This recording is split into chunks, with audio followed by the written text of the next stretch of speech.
Hello and welcome to another Tuesday Talkie on the Barefoot Miniatures channel. I'm joined today by Phil. Hi. From the Road to Right Clan podcast, The Rebirth, The Rise of the Phoenix. Yeah, the Rise of the Phoenix is kind of slow at the moment, but it will be out soon. Out very, very soon. Yeah. So today we're going to be going over the Dark Elf Legacy Army list, but we can just sort of remove the Legacy bit, right? Because it's a good enough list. Great. It's a great army list. I mean, I think all the Legacy armies are, but I think this one in particular is like right up my street. It looks and feels fantastic.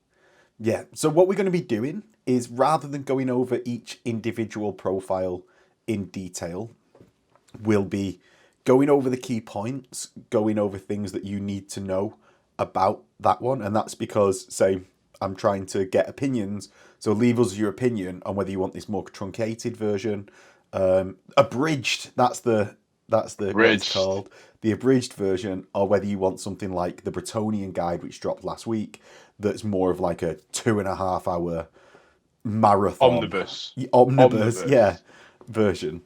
So what we'll be doing is going down. We'll be starting with the nobles and then working our way through magic items. And Phil, if Dark Elves have any virtues, I don't think they do. If they have any of them, no, we don't. I think they're a bit. I think they're a bit virtuous. I think that's the correct way of pronouncing it. But no, they don't have anything like that. And the High Elves have sort of like their version of them, but the Dark Elves don't have anything at all like it. No, well, we'll see working through whether we think they are missing out on much with the lack of them. But yeah, we'll be going over the nobles first and then the magic items, just to give a bit of context to the magic items. And then we'll continue working through the list. So first up, we've got the Dark Elf nobles, which are movement 5 as per all elves, right? Yeah. You've got the Dreadlord, who's weapon skill 7, ballistic skill 7 if it comes into it. I know it's going to at least with one magic item in one place. You've got strength 4, toughness 3, 3 wounds, initiative 6. Now that'll go to 7 when you have your Elven reflexes. You don't have elven reflexes, do you? You have strikes first instead. You've got 4 attacks, leadership 10, so really good leadership. And Phil, how have you found equipping outside of magic items? How have you found using a Dreadlord? So I found a Dreadlord pretty much goes like a certain way, because they can take full plate, they can take a shield, and they can take a Sea Dragon cloak. You can get a 2-up save against shooting for them really easily. So like those are the first 3 items that I always look at. Before I look at weapons, it's like, let's pay for the full plate, let's pay for the shield, let's pay for the Sea Dragon Let's make him cloak. Survive. How does my leadership 10 bubble stick around? Exactly. He's toughness 3 with 3 wounds. He's not rock hard, is he? Do you know what I mean? He can die to a stiff breeze. Long bows, war bows, and short bows wound him on 4s. So how do I make it? Good point. Exactly. How do I make it so he stays around? So those are the first 3 things that I look at straight away. And then after that, it's pretty much any sort of weapon, if you're not looking at a magical one, to flavour. So yeah, so just talking through these, and I think this actually goes for the master as well. Like the special rules are the same. It's just going to be whether or not you want like the greater or lesser profile, right, for the points. Yeah. Like you still want to be doing them full plate, Sea Dragon cloak, and shield. Yep. Now the halberd. Oh, sorry, go on. I think I was going to agree with you. By the way, for the master, I think it's exactly the same. Like. You will always go and get those 3 items first and then move on to that. Halberd for them, though. Go on. I'm really interested about your thoughts on this. Right. So, normally, I'm a big proponent of the Great Weapon because Great Weapons are great. Right? Yeah.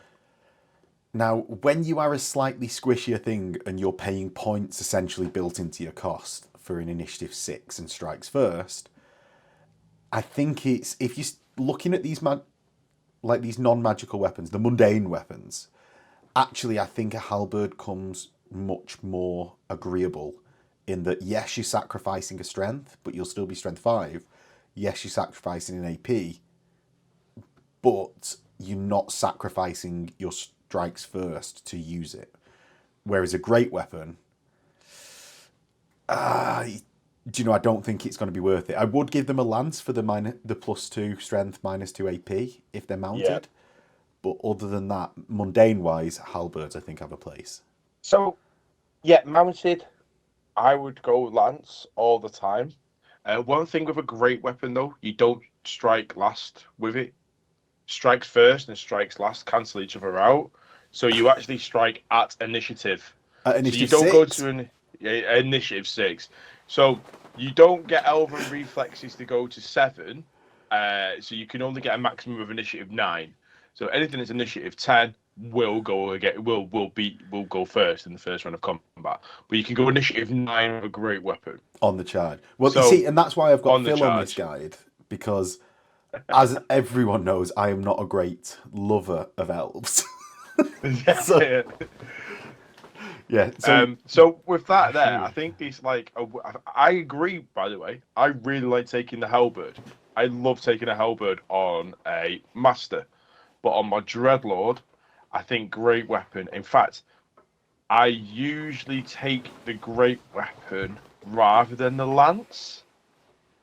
And that's because it does every turn. Because it does it every turn. Even if I'm stuck in combat, because always strikes first only affects you in the first round of combat. So even if I'm stuck in combat, I still take the great weapon because then, well, it's great. Great weapons are great. Great weapons are great. True.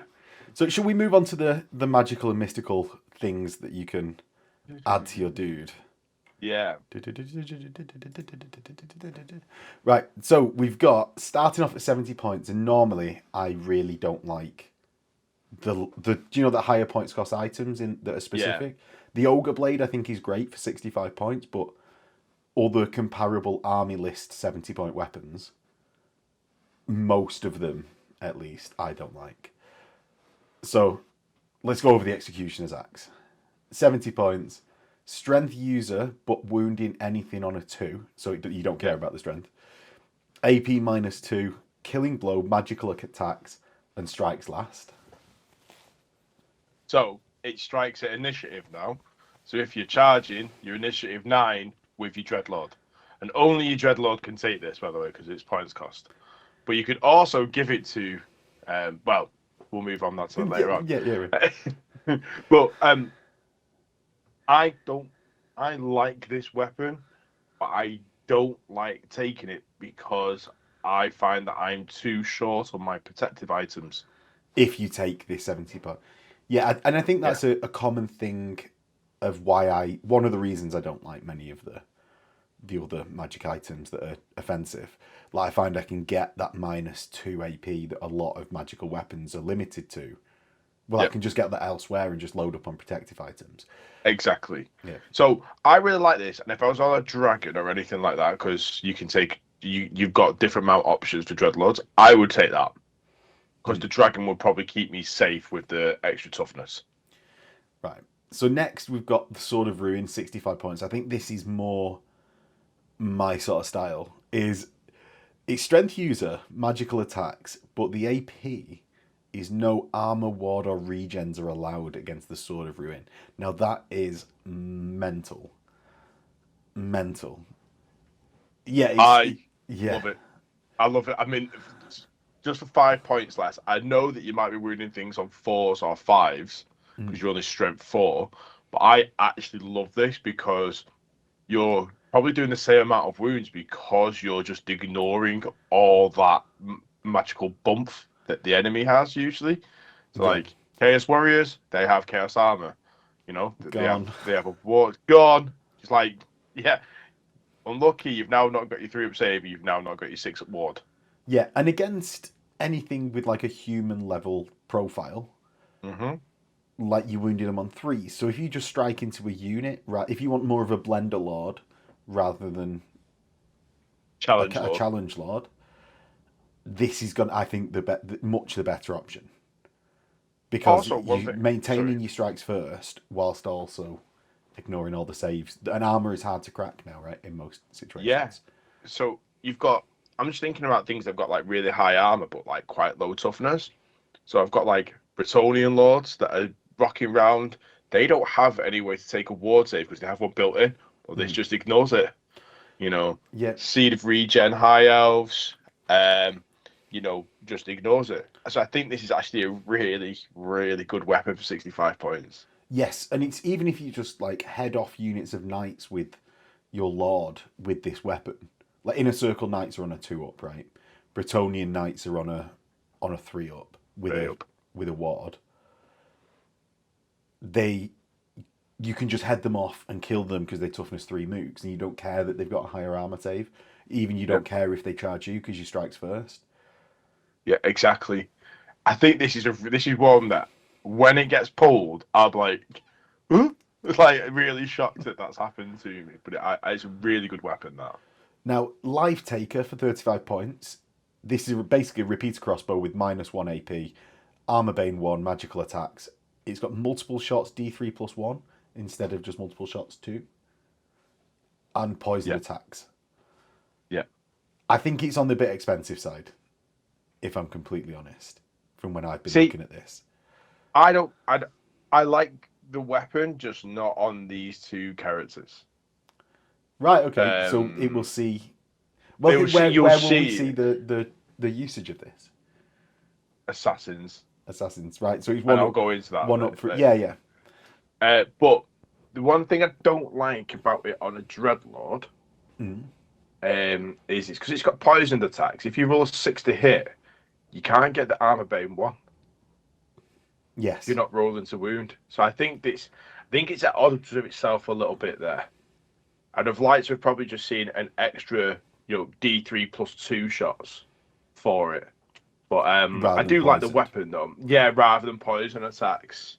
But I think in every iteration of the game, it's always had poison attacks.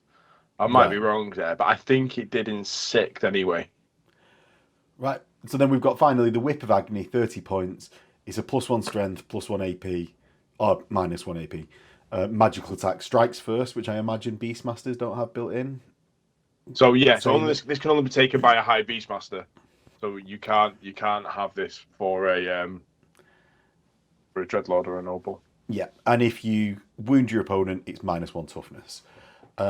I don't think that's going to come off frequently enough for it to be worth it. Really. It's just my experience in the game.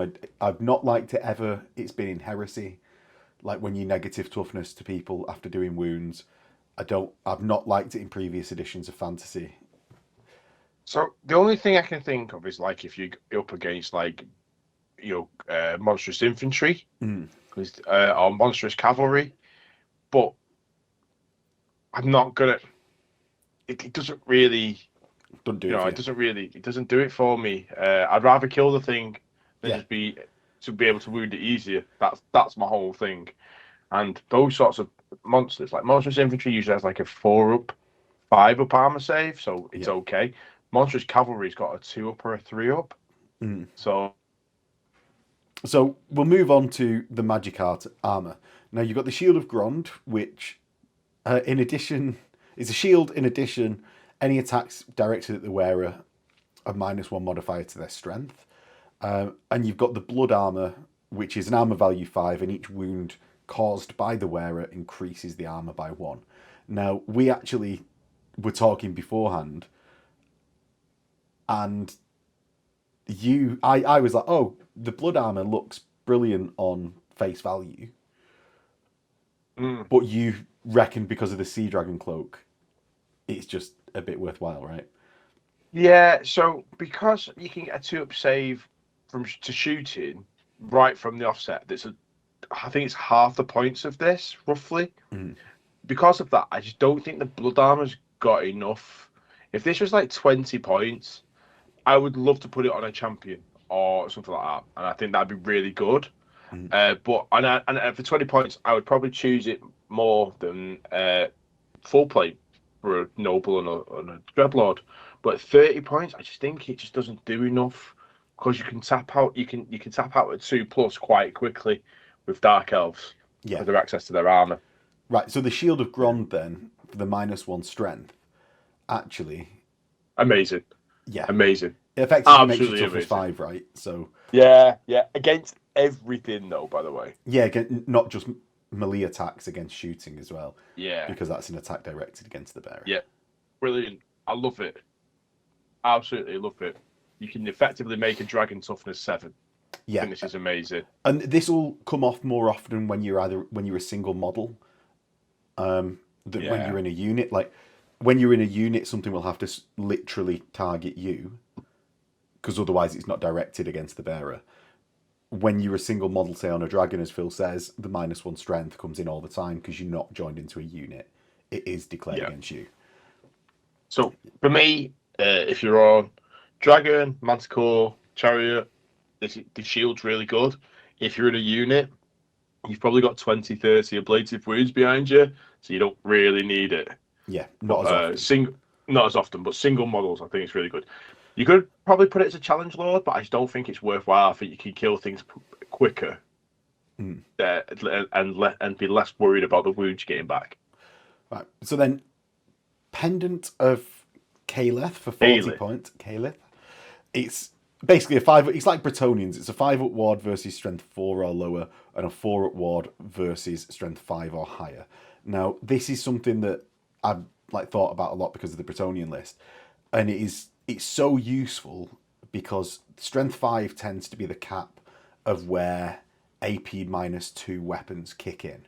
With a strength 3 model with a flail or a great weapon, that makes you strength 5, and that's where the AP -2 Yeah. kicks in. So actually, you at strength 4 or lower tend to have a 1 better armor save anyway. So it's like having like a mid range of this all the time. It's although it slightly bumps up and gets better at that higher strength, it's like having a better one all the time, I find anyway.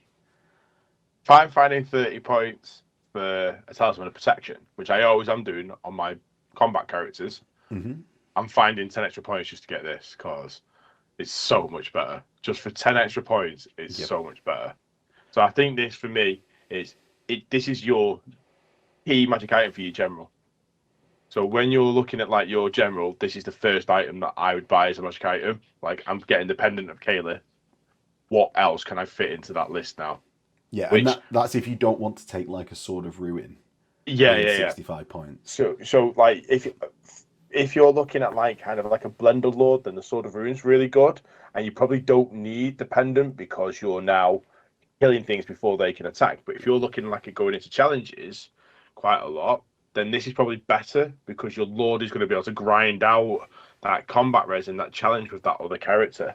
So I think this Shield of Grond along with it. Shield of Grond, and also then see this is where you start getting into it. You've got 20 points left over that. So any weapon that gives you, I think it's the biting blades, 20 points as the common magic item. That gives you a -2 to your AP. Yeah. So even though you're not wounding much, you've now got this character that's got a 3-up save in combat. He's toughness 5 with a 4-up ward against anything that's using that's strength 4 with a halberd or great weapon. He's pretty tanky. Yeah, now I tend to go for like a great weapon at this point because especially with the strikes first being on there, but it's obviously like flavor to taste depending on what you like rolling your odds against, whether you want to actually like definitely go first or whether you like, oh, I can sink a few wounds into me and then go back with the great weapon. If do you know, like say if a big lord's charged you. Pearl of Infinite Bleakness for 15 points. I think we'll pick it up a bit after this one, but these have been like the key ones I think were important to go through. Whereas the others are a bit less content. Like, do you know, there's a bit less talking in them. Pearl of Infinite Bleakness, 15 points, immune to psychology on the bearer and their unit. Amazing. Like, no, I don't think there's any talking about that one. It's for a 15-point magic item to throw in any unit. Yeah. Like unit champion. Yeah. Takes a 15-point magic item, and units give no fuck. That terror and fear they don't care about anymore. That panic test they don't care about anymore. So yeah, brilliant. Take it. Banner of Nagaroth at 65 points. Now you gain stubborn, and this will obviously be on a battle standard bearer. You gain stubborn and +1 combat res, so that will make your BSB a total of +2 static combat res. Now the stubborn isn't as good as other magic banners, but they also don't combine that additional combat res. Say like the Bretonian magic banners at this level basically make you take no negatives to your leadership test, whereas stubborn only procs once a game, right? But that 2 static combat res to be winning and be aggressive in combats, looking to roll over things rather than like absorb charges, I think really fits the Dark Elf style. Yeah, I really like this banner. I've used it a couple of times, but I think the fact that when I look at this, I take the cost of a war banner off it and go 40 points to get stubborn a game. I'm quite happy with that. And then at the end of it, I've got, right, well, after I've used that stubborn, I've got now just basically a battle banner with a war banner. Yeah, which is solid. Standard of Slaughter, 40 points plus D3 combat res. Now, how falling back in good order works and things like that, and not breaking a unit till you're double its unit strength. Actually, I don't think this is as good as it looks at face value, personally. Go on. What? Go on. Well, right, so if I win by an extra D3, this particular banner, if I win at an extra D3, I'm still only going to make you fall back in good order. Yeah, but then I get an extra D3 all the time. So if you fall back in good order, I count as charges. So I just keep on getting D3 because it's not one use only. Yeah, but still, it's just how it hits my. No, for 40 points. Yeah, on a unit of cold ones, 6 cold ones on this, smash them into anything. I don't care if I lose. Yeah, but then say we get down to the banner of Haganeth for 25 points, improve the AP by one of your weapons. So this is where. But this is what I mean. Like, I don't think just that bit of combat res versus killing things and making things half the size of you. I think the killing them and making them half size of you. So with the banner of Haganeth, right? Yeah. This is where when we mentioned at the beginning, kind of like a Hellbird on a Lord. Mm. This is where I like having a Hellbird on a Dreadlord. Because he's now strength 5 -2 with armor bane 1. Yeah, but you could have, at that point, you could have a great weapon at -3 and just be walking around like, blah, blah. But with his lightsaber. I'm just getting that because he's in the unit, though. I'm not building that specifically for that. So for me, my master, if he's in a unit that's got the banner of Haganeth, he's getting a Hellbird. Oh, this is why you're a Padawan with a master. So, like, definitely a great weapon. No. Honestly, because when somebody charges you, and you might go at initiative 6, but you're going to be striking at the same time. Where now my master's now at initiative better than you, and just able to carve through something. Oh, look, after being charged by some elves, well, I'm better than you still. And he just gets to punk people really quickly. Yeah, so we're agreed the Haganeth banner is amazing. Yeah, I just wouldn't put it on like, I would put it on infantry, though, that don't maybe have a great AP on their weapon. I wouldn't put it on lances or anything that's got blow through something with a mega AP. I don't think it's needed. So, cold-blooded banner, 20 points, single use. 3d6, pick the 2 lowest on a break test on any leadership, but it can be used with a break test, it says. I think this is really good. There's a Bretonian magic item that's 70 points that does this all the time, but for 20 points just throwing it on a unit and just be like, you're going nowhere, lads. You don't agree? Like I thought this was going to be a really quick, non-contentious section. I don't like it. No, I don't like it. Mate, get yourself a big unit of spearmen or executioners, then come back and tell me this isn't great. I've got a big unit of executioners. I know you have. Anyway. You try it out. No, I'm not a fan of it. I'm just not a fan of it. I think I'd rather take a war banner because I want to win the combat. So that's me there. Yeah, so I think that's it.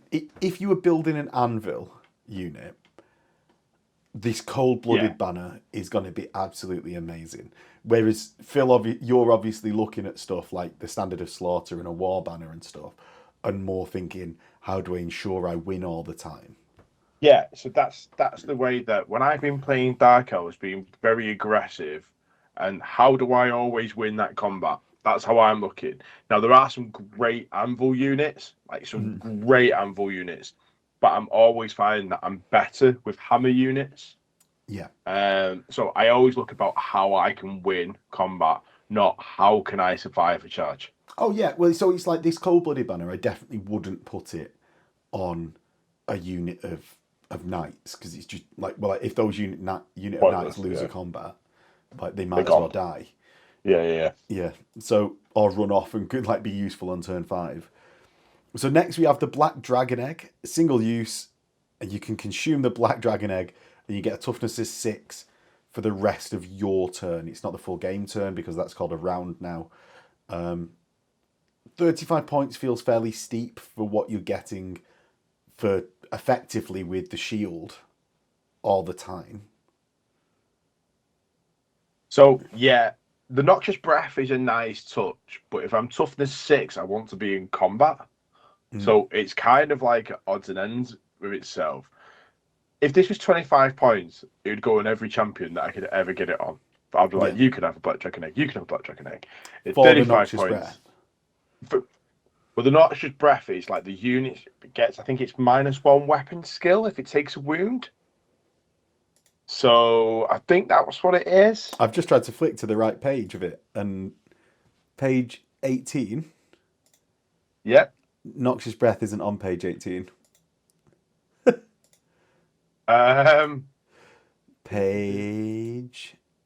Page 18. It is.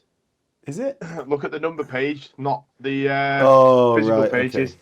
So until your next start of turn subphase, every model in a unit that suffers 1 or more unsaved wounds from this weapon suffers -1 modifier to its weapon skill characteristic to a minimum of 1. No armor save is permitted against wounds caused by this weapon.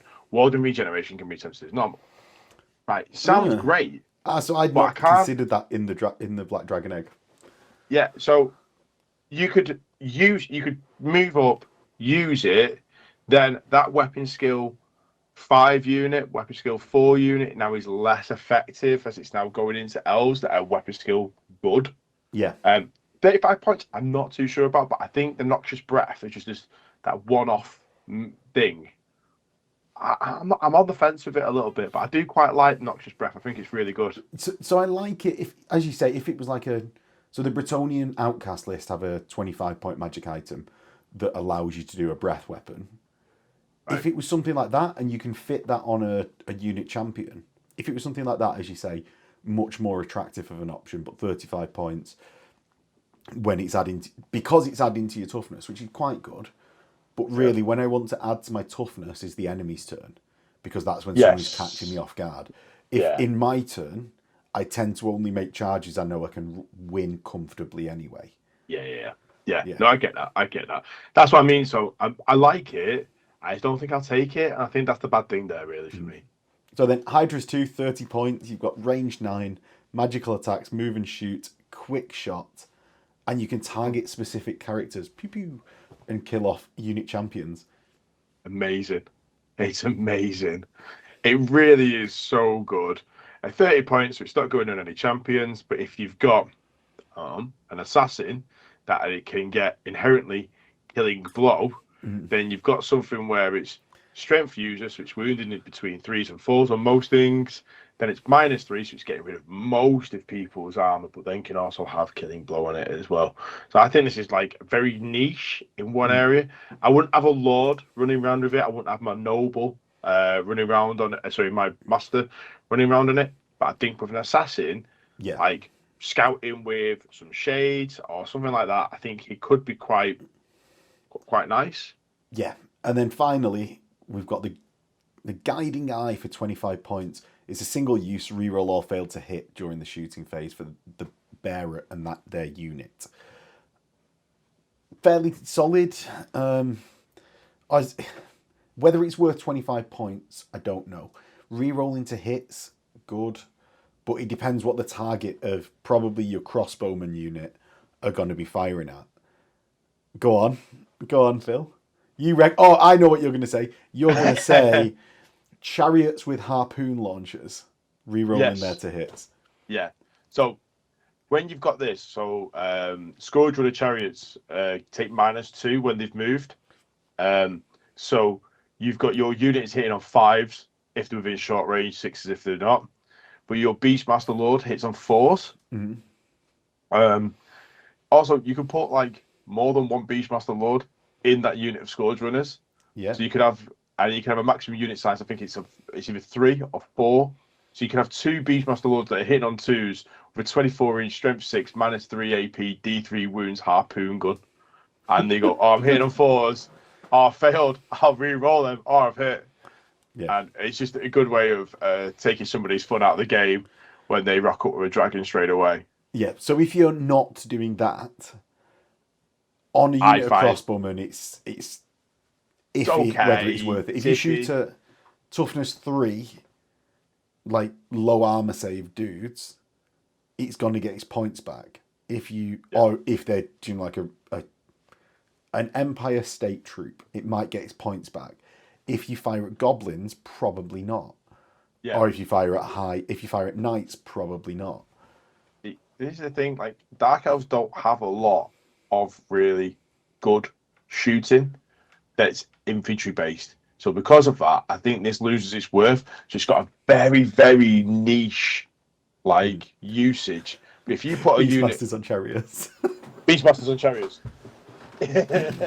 But if you put it in a unit of 10 crossbowmen or 20 crossbowmen, but 10 really, because 20 is going to be a bit big, I think. But let's just say it's that. You've got 20, that's 40 shots. You're hitting usually on 5s. You're not going to get a great use out of this, really. I think. At hitting on 5s, yeah, re-rolling 5s. Anyway, I think it's good. I just think it's got to be really good. It's got some niche uses. We're trying to think of a different use than the harpoon gun, which is clearly the way to go. Yeah, 3 Beastmasters in a unit of Scourge Runner chariots. Boom. Yeah, and we'll get back onto magic items after we go after sorceresses, eh? Yeah. Right, onto sorceresses. Sorceresses. So for 150 points or 75 points, you've got the Supreme Sorceress or the Sorceress. The profile difference is just like 3 wounds versus 2 wounds. The same leadership, and the High Sorceress has initiative 5 rather than 4, 2 attacks rather than 1. But that's not why you come in. The Supreme Sorceress gets to be level 4. The Sorceress gets to be level 2. I like level 4s. And I like, if you were forced to go on the lower level one, a level 2, but I don't think it comes off enough when you're using a level 2. If you've got a 9+ to cast, which is fairly common now, it's only happening half the time, and then they get a chance to beat it. If you come up against a level 4, I don't reckon it's going off enough. I reckon you want to be level 4. Phil, you have a different opinion on this. Not with Dark Elves, no, I don't. Oh, really? Yeah. Oh, I thought this was going to be a big disagreement. Level 4 all day, because you also get Hecate's Blessing, so you get to re-roll that failed casting attempt once a game, which is really good. Oh, is it only really once a game? Yeah, it's not like the high elf one, the Blessings of Lilith. This is once per game. I'm modeled with this special rule where you re-roll a single failed casting spell. Which, now, this is how I've been playing it, and this is how I've been playing it with people, that if you get a miscast, you can re-roll that. But I think that's what he does, right? That's what I... So we were looking at whether it was like a miscast is like not a failed casting roll. It's actually a special thing. It's a miscast. Does that make sense? Yeah, no, but I think it is. You can re-roll it, right? Yeah, so we were doing it. That's what every high elf player that I've seen is playing it. Doing it, yeah. So we were doing it as that. But I think for Dark Elves, there are items in Arcane which support them just being level 4. So level 2 is pointless. The level 2, well, it's not pointless. It's good to support your level 4, but I think if you're going to get any sort of sorceress, it's level 4 first, then move down into level 2. Right. So we've already set this up. Let's just go on to, you reckon illusion is going to be the best lore for your Dark Elf Sorceress. I Right. think that's a very niche build for her. Yeah. So the illusion, everyone's been All talking right, about so it. he's right. So yeah, Phil has got a niche build. Then not always take this one. I reckon Yeah. demonology is brilliant. Like that's my vote for best So lore. There's a very niche build where you can put her on the sword with the Sword of Ruin, give her like a Dark Pegasus or a Black Dragon, and you can cast Spectral Doppelganger. She gets 2d6 hits So that's with the this number sword. 5. Yeah, and just like Or spread anything, mists. Executioner's Axe. Yeah, Like bam, bam, bam, bam, bam. Well, so Executioner's Axe, and you get the lore familiar, so you can always pick that spell. Yeah, So, and it's 30 points for the lore familiar. That's a generic magic item. So yeah, everyone that is watching this that isn't a Dark Elf player, if you didn't know, there's a 30-point generic that you can just pick your spells. And unless you're rolling 5 times, then if you're only rolling 4 times, I'd say it's definitely take worth that. a lore Yeah. familiar. Yeah, so Spectral Doppelganger at a 9+, you're level 4, so you only need a 5 to cast. Yeah. 2d6. And you take the Executioner's Axe, you cast the spell at your initiative, so even if it's like strike last, it just says you use the weapon in your hand. So it's just like, right, okay, you just use that at your initiative, and then you get I think she's got like 2 attacks base. Yeah, then she'll get 2 attacks base at striking last. The striking last. That's a pretty horrible combo. Like, but still, I'm happy that we like this combat wizards. Yeah, I mean, and the biggest thing about wizards is they don't have armor. So if you put them on a dragon, they get full plate because they take the save from the dragon. No, now that you've said this, I'm now thinking about a Chaos Sorcerer who's level 4. Oh, I can't take illusion, loser. No.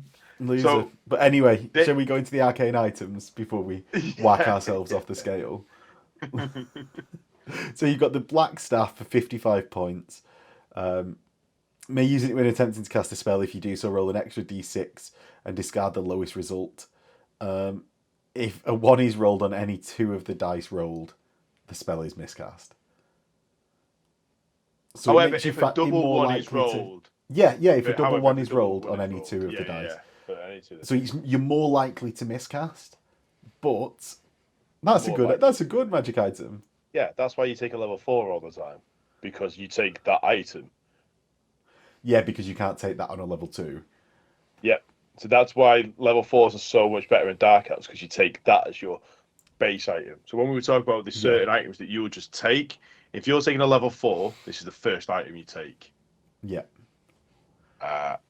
And then probably looking at a lore familiar then to get the spells that you want to be using it. So I think that's really, really good, and probably one of the best arcane items, or one of the best items in this book, to be honest, in this PDF. Yeah. You've got the Focus Familiar for 10 points. It's single use, but you place a marker down, such as a familiar model, completely within 12 of the owner. The range and all effects of the spell are measured from the marker, rather than from the owner. If it requires line of sight, do that from the marker. A fairly good little clutch, extra 12 inches to your spell range. On a spell, yeah. Yes. So you because it's all spell effects, you dispel it from the Focus Familiar as well. So even though you're getting the extra 12 inches on your spell, but you could put your effect 12 inches away from. Exactly. So this is the thing as well. Range. So you could be like, oh, how far is this guy here? He's got 18 inches. Right, well, I'll put this now further away. 19 inches away from that dude. So you can't dispel it now because you've got that. And it's also got 360-degree vision arc. Yeah. So it could be that you're popping it behind the unit if something's chasing you to then magic missile the stuff behind you. Now, one thing here, if I placed my marker, and this is going to be, I don't know, if I place my marker in another unit and cast a ranged self thing, is there anything in the main rulebook that tells me whether I can or can't cast do you like a ranged self that also affects my unit? If I put that familiar in a unit 12 inches away, So it can't. I don't think because it's a model. I don't think you can join it the can't be unit. joined. Right. So you can't join it. So even though it's represented, because it's a model, you can't then Yeah. plonk it in a unit, but it can't join it because it's not a character. Right, okay. So Fair, you won't be fair, able to fair. do that. And then Tome of Fury and 15 points. This is where you get an extra spell than your level of wizardry usually allows. It's it's good. I prefer just picking because I don't want that 1 in 6 times that I don't get my spell that I want. But I've got like on on a level 2, I like taking this because then they get 3 spells. yeah, Although there's an issue with them casting them, I like that. On a level 5, sorry, on a level 4, I want certain things. I'm building it to do certain things. So I want the lore familiar. yeah. But there is a unit that I think really benefits from this, though, A which unit. is, yeah, the Doomfire Warlocks really benefit from this. Right, we'll look in a second. Finally, let's do the Lore of Nagaroth. So you've got 2 spells in the lore that you can pick one instead of your signature spell from your range. You've got Cursed Word, which is a 12-inch range hex, 9+ casting value. So it remains in play, so it can be dispelled at the start of your opponent's next turn. Reduce weapon skill or ballistic skill by 1 of your opponent. 2, Oh, 2, 2-1, 1. Jesus! 2-1, not by 1. Ooh. 2-1. That, oh, that's Now, good. that's only got a 12-inch range, but a Focus Familiar has now got a 24-inch range. Oh, Yeah, ooh. sexy. Yeah. Sexy. Yeah, and Yeah, just in that that's situation where good. it's like, I want you to hit on 5s and me on 2s. Bye. Yeah, exactly that. It could be, oh, I might lose. I'm looking to lose that combat, or that spearman unit's going to take a charge. Right, okay then. I'm going to make them weapon skill 1. Charge the spearman unit. They become almost combat monsters. A little bit of combat Yeah, yeah, monsters. yeah, yeah. In Yeah. comparison, combat monsters, yeah. In So, comparison, yeah, yeah. Black Horror. This is a Magic Vortex cast on a 9, 18-inch range, 30-inch range if you've got a focus familiar. Yeah. It remains in place. A large blast. You put in 18 inches of the caster for the central hole, so it's actually got a 22.5 inch range. The template moves 2d6 in a random direction during each start of turn subphase. Enemy unit touched immediately takes d6 strength tests. For each fails, you lose a single wound. Fairly good. Fairly good. No saves. Yeah, no saves. saves. 50% fail from a human unit. Yep. It's fairly good. It's not the most mind-blowing of spells, though. A cursing word, I think, is like a game changer.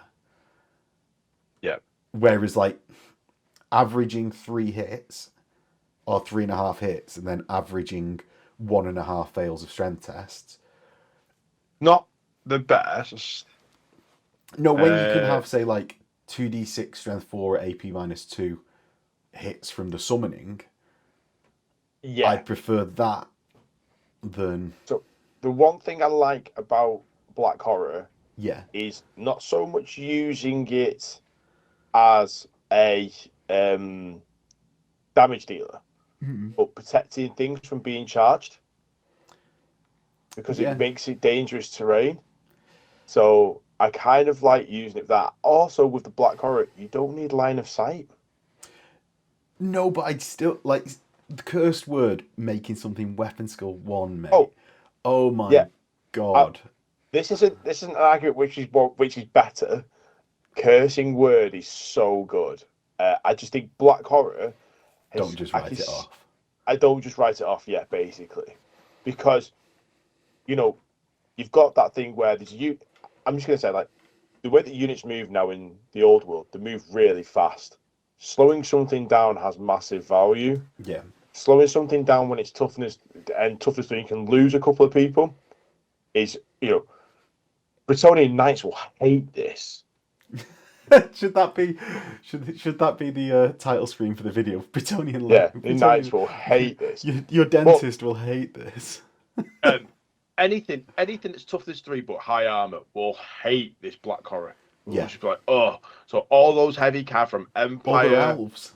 other elves, they're all gonna absolutely despise this. And I think but Cursing Word, I think, it's just so good. It's Yeah. just so good. I can't say that it's better because it's not. Cursing Right. Word is just so good. So let's go on to High Beastmasters. And that's Weapon Skill, Ballistic Skill 7, Strength 4, Toughness 3, 3 wounds, Initiative 5, 3 attacks, Leadership 9 for 75 points. So you've basically got, I think, a Dreadlord you've got a Dreadlord profile, really. Except, is it one less attack? Yeah, one less attack on your Beastmaster. You've not got Strikes First. You have got Strikes First, so why do you also have Strikes First on the whip? Explain me that, Philip. I will do, Maxwell. If you give ground, or if you fill up into a unit that gives ground, the Strikes First will be on. Oh no, it won't matter because they'll both activate. Pass. Yeah, Pass. don't know.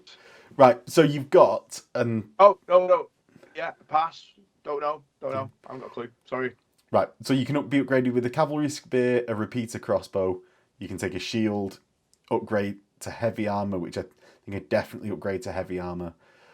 You can go on a Scourge Runner or a Manticore. I think we know what Phil would definitely put his Beastmaster on. Sea Dragon Cloak, obvious take. And then you've got 75 points of magic items. Go on, you don't think you should give him a Sea Dragon Cloak?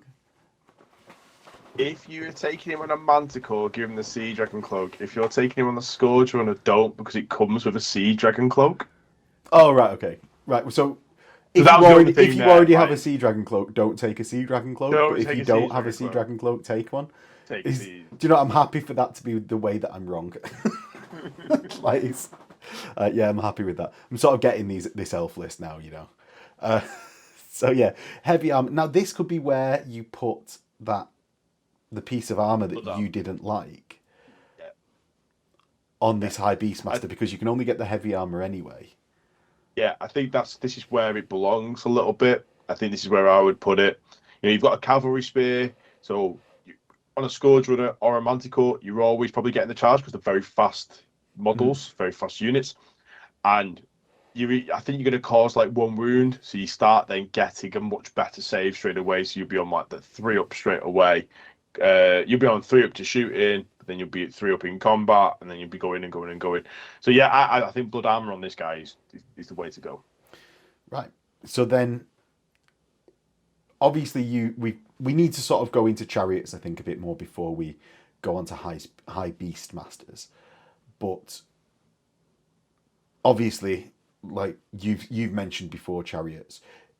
The main thing for this one is that makes it stand out, other than being able to go on a chariot, goad beasts. So if you have beasts in your army, you can, within your command range during the command phase, make one of the models gain D3 attacks with this. Is that something you've been focusing on with this unit, or are you too worried about the positioning of your chariots, Phil? I think I try and do this in the second turn. If I think my Hydra or Gribdis is going to get a charge, but after that, I don't pay much attention to it, because I'm more bothered about keeping the chariot. I'm more bothered about keeping the Beastmaster alive and getting a good shooting position, rather than giving something an extra D3 attacks. Yeah, and I suppose it's something that's good if it comes off all the time, or if you're like joining them to units that will be around that monster. But with Scourge Runner chariots being so good, it is what it is. I think it's just a nice little bonus. It's pretty cool. You don't have to roll. If you're in a Manticore, by the way, it doesn't say anything. It says anything that's got a unit type monster, so you can give it to your Manticore. Yeah, well, I bet that's intended. That's intended. Should we go to the Manticore that's where I'd go to. Profile? So onto the Manticore. This gives you Weapon Skill 5, Strength 5, +1 Toughness, +4 wounds, and also like Initiative 5, 4 attacks. to your Beastmaster. So it's that split profile monstrous creature that we all know and love now. You may have a venomous tail for 15 points, and that's a strikes first, strength in combat, or like strength user, 1 attack in combat. So it's an additional attack for 15 points, basically. It's not. Oh no, it's just one of your attacks. Yeah. You sound very unhappy about that. But what you should think be happy about, Phil, is the strength user AP -2 on the Wicked Claws. Exactly. So I just think if the Venomous Tail added an attack and you got 1 attack just going first, great, 15 points, I'll probably take that. But when you're taking it away from one that's got -2 AP, I'm not in love with that. I'm just not a massive fan of it. No. So I wouldn't probably take the Venomous Tail. So you've got Close Order, which you can use because you'll have Lumbering as a monstrous creature, even though you're a single model. Fly 9, really, really useful. Really useful for just getting about the table. Shouldn't be. Should be obvious how useful that Fly 9 is. You're a large target, which means you can be seen over other units and see things over other units. And because of Fly, you can then charge over enemy units that might be blocking you. Stomp attack D3 is fairly good. Obviously, it's no dragon level, but I don't think anyone's expecting a Manticore to be dragon level because that's the dragon's job. Swift Stride, Terror, so their enemy will be at -1 leadership when they're in combat with you, if you win. And Willful Beast, which essentially, if you fail a leadership check at the start of the turn, you gain Frenzy. It's amazing. It's an amazing creature. I think it really bridges a gap between. It's an amazing creature. Yeah. It's a beautiful beast. Beautiful beast. Beautiful. I think it bridges a gap between sort of like dragon and like still like a nasty flying monster. I think like you've got Cold One, Manticore, and then Dragon. And I think it really has a good place where it sits. 130 points, really cheap. Yes. Really cheap. Do you think, just like in terms of, obviously, if we go in for theme lists, Manticore is right on theme for a Beastmaster because it's a beast. If we're just talking hard lists, do you think that combination of harpoon gun, better weapon skill, so better ballistic skill, and dealing with opposing dragons is going to be much more useful? Oh, it's a bit of a tough one, that one. I think probably I would probably lean to the Scourge Runner because I think it's just a little bit more reliable at doing that damage to a dragon. Where I think this is, but I'd like. Well, it doesn't have to be to a dragon because this is a different role, isn't it? But yeah. So this is more like a combat, like a unit chewer. This will chew units, and that's what it's designed to do. So it's not really to be going after those dragons. So if this should really be going after blocks of infantry, getting rid of them. I know it's only got 4 attacks, but it's weapon skill 5 and it's strength 5. And the extra D3 attacks from the Beastmaster. Exactly. So you're always in range. You can do the extra D3 to the Beastmaster. So it's got potentially between 5 and 7 attacks. Yeah, and if you do fail and get Frenzy, because of the fly, and large target, you can get over and just declare a charge into something else. Yep. I mean, this would be. Imagine that. This thing, you fail. You have to take the leadership, by the way, of the Beastmaster, or using its own unmodified leadership. Well, it's not got a leadership, so that'll just default to the Beastmaster, which is leadership 9. Right. Okay. So it's not too frequently that you're going to fail that. That's weird. Yeah, you're not going to fail it frequently. So your leadership 9, but if you did, I'd want to fail it. 8 attacks if I know I'm going to get a charge. Potentially, it will murder anything it touches. So yeah, I really like the Manticore, but I think the Scourge Runner is just better. Yes, yeah, potentially. Finally. Oh no, we've got Death Hags and Assassins to go. Yeah, there's a lot of choices in the Lord section and the characters. Yeah, so Death Hags, should we just give a quick rundown of these you give the rundown and then I'll say they're your character level witch elf. They can go in a cauldron. You can take different gifts of Cain. So you can get Cry of War, which is -1 to leadership if anything that's in the command range. So if it's on a Cauldron of Blood, that's an 8. I think it's an 18-inch command range, or roughly around about that. Rune of Cain gets an extra D3 attacks. So okay. Witch Brew. Any unit that you joined can never lose Frenzy. So that's the one you're putting into your Witch Elves, not the one you're putting on your Chariot. You don't want it on your Cauldron of Blood. Anyway. Yeah. So you don't really want it on your Cauldron of Blood. You want it on your Witch Elves so they can just never lose Frenzy. 75 points for magical weapons. I would probably just go full on with magical weapon, like a magical weapon. Just like make whatever this is a proper blender. You know, well, D3 this extra I suppose attacks. could be where you put an Executioner Axe or Sword of Ruin. Yeah. Don't be upset if you think it's going to die, because the Cauldron of Blood gives us some special stuff there. Cauldron of Blood, you can give all your, I think it's Witch Elves, a ward save. Where is the Cauldron of Blood in this? Right, it's on page 15. Yeah, Cauldron of Blood, got it. Blessings Movement of Cain. Power spell level 2, enchantment, 9 to cast. So you either give Fury of Cain, which gives people Furious Charge, Strength of Cain, which gives them Cleaving Blow, or Bloodshed of Cain, which gives them 5+ ward against any wound that's suffered. Yeah, so Furious Charge is +1 attack, essentially. Cleaving Blow is a 6-up, ignores regen and armor saves. So all of which pretty solid rules. Exactly. You only pick one of the following. So if you are looking, and you can only take one Cauldron of Blood per 1,000 points. So you can have 2 in a 2,000 point list. So you can actually have, right, well, you are now, you've all got the ward save, you've all got Furious Charge. And I think that's a really good thing. I think definitely you always have to take 2 to overlap the buffs, because you always want that ward save going off. Right. Cauldron of Blood is, the only thing to know about that is that it's got dragged along, which means it has to have a unit next to it to actually move. Yeah, so your Witch Elf unit that is going to be benefiting from this is going to end up with that Cauldron of Blood. Now, one of the uses of these Death Hags, I think, is going to be having a single Death Hag that you can hide in places that just takes Cry of War and just gives a -1 leadership debuff to everything within 8 inches. And just running around, a -1 leadership debuff to a base leadership, rather than, say, a leadership that's modified by combat res, is going to mean that your enemy's going to break much more often by just rolling over their unmodified leadership. Yeah. And that is so useful. I think so as well. I think these are like nice little, don't expect them to be killing loads of stuff, but they add like a lot of buffs. For their points, and I see them more as a buff character than anything else. Even though you reckon you should take an Executioner Axe or Sword of Ruin?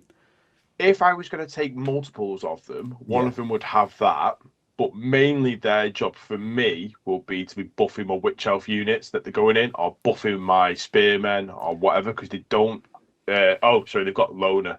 So they can only go into things that have got Loner as well. So they can't go into loads of different things. Yeah, but even running about on their own with Cry of War, I think Hatred all enemies. Really good. Rerolling all those attacks.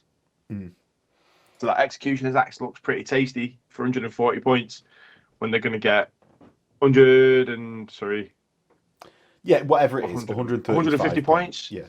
Can get 6 attacks. Striking hit initiative. Rerolling all misses. Wounded on 2s. Yeah, this is good. So let's go on to, finally, the Cainite Assassins. Go on. I'm a little bit biased to this one because I've just had one that killed 2 sword masters as it popped out with Killing Blow. So what it is, you've basically got weapon skill 8, ballistic skill 7, strength 4, 2 wounds, 3 attacks, leadership 8 for 80 points. It can take additional hand weapon for 3 points, or a repeater hand pole for 5 points. And then you've got 3 poisons that you can take. Black Lotus, which every unsaved wound that a character suffers gets -1 to its leadership. Pass on that one. Dark Venom, the character has the Killing Blow special rule. So not his weapon, he has it. Right, okay. So that then applies to any weapons that he might have, like Repeater Handbow. Repeater Handbow, Life Taker, the Hydra's Tooth. Yeah, that's just throwing teeth. That's throwing teeth. So he now gets Killing Blow on all that. Quite spicy. Manbane. When the character makes a roll to wound, you always wound on a 4+. Yeah, regardless of the toughness. And it doesn't have to be an infantry model, it's just all the time. Yeah, no, so obviously, like, the one that I think you lean into, the one that I would lean to, is that Killing Blow, especially with, like, a repeater hand bow.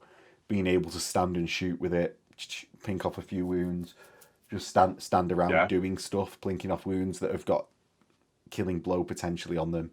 And then when you're in combat, having 3 attacks, all with Hatred, with strikes first, gaining Killing Blow is just absolutely excellent. So he already has throwing weapons, by the way, which is like multiple shots too. Yeah. So I don't think the hand bow's actually needed. Oh, really? Do you not think for the 18-inch range of the Killing Blow? It's 12 inches of a hand bow. Oh, is it? Oh, yeah. I just read it as repeater crossbow. Yeah, it's 12 inches. So for the additional range, I don't think it's worth it. The additional attack for when you get into combat, I think, is worth it. With an extra hand weapon, you mean? Yeah. Yeah, because you could just keep these very cheap at 95 points, having Dark Venom, 98 with an additional hand weapon, and just having multiple attacks, like 4 attacks with the additional hand weapon. Yeah. And just pop it into it. Yeah, just pop it into a unit. So you strike first. What happens is that you don't declare which unit it's in. You mark which one it is. Then in your command phase you can pop it out, or you can pop it out at the start of any combat phase. Okay, so yeah, you just pop out and join the unit, and add extra combat potential wherever needed. Yeah, really good. Just fairly useful. Yep. Fairly useful. Really good. Yeah, so let's go on to character mounts, and with this I actually mean I think there's 2 things that really you want to think about. The other ones are going to be self-explanatory of just how you want to run your lords. So, like, if you want to obviously join a unit of Dark Riders, your character's going to need a Dark Steed. If you want to use, and they not require that, but you're going to put them on that. Cold One Knights, you're going to put them with a cold one, right? The 2 that are really different than that, I would say, are Dark Pegasus and Black Dragons. So the Dark Pegasus, being for the Sorceress, is going to be most useful if I can actually get to this dark. It seems to be in a random order, Phil. It's not. It's on page 9 at the top. Oh, is it up there? Yeah. Right. Just before the Dark Elf City Guard. A perfect place to put it. So the fly 10 on the Dark Pegasus and the +1 wound, and as well as a high movement value, even if you get grounded by any spells or magic items, means that you can whip your wizard around or your sorceress around quite fast and get your spells and dispel ranges to where they need to go. So I think Dark Pegasus is definitely one to be thinking about with sorceresses and stuff. I think this is more aggressive than people realise, by the way, because it has counter charge and first charge. Well, it means that you can put it into like very light units. You could like assassinate other wizards with it, with your sorceress. I suppose it's not something that I thought about with 3 attacks and strength 4. You are right. But what I'm thinking is we were talking about that very niche build where your character can have the Sword of Ruin or the Execution of Hags. Yeah. Right? Very niche. But if you're baiting it on a Dark Pegasus and somebody goes to charge you, you go, all right, well, I'm going to charge you now.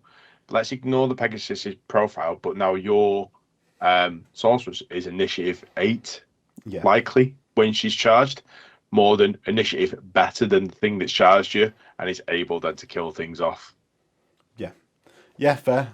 Can't argue with that one. It's definitely a niche build, but definitely it's very niche, effective. By the way, when it gets done once, you'll be like, right, that thing's just dying. Like, you just be shot out of the sky. It's very, very niche. Because so I always think of the Pegasus for spellcasters as just, allows magic missiles, which you can only move and shoot. You can't march and like catch your magic missile.